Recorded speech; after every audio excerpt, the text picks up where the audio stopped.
बोला बोला छठी मैया की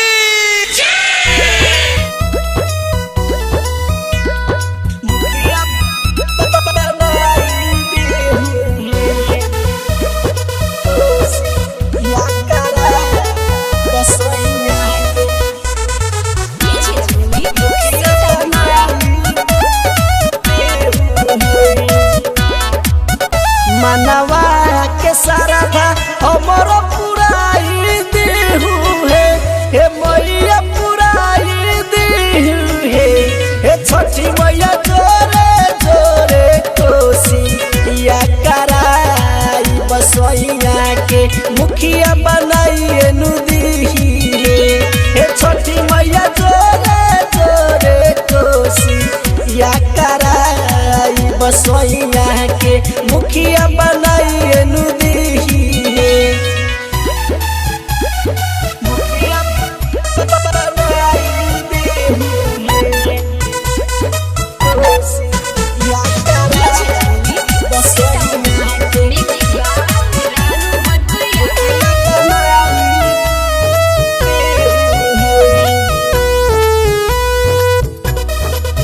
सुतल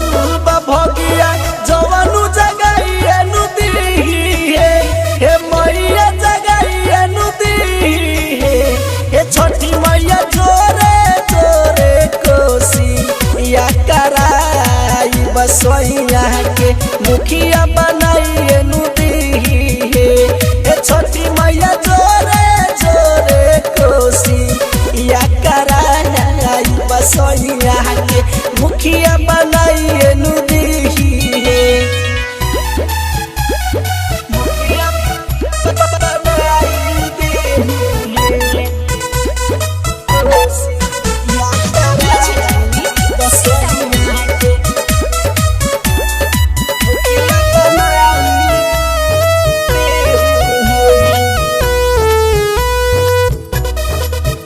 आशिक 36 राजा से गाना लिखवई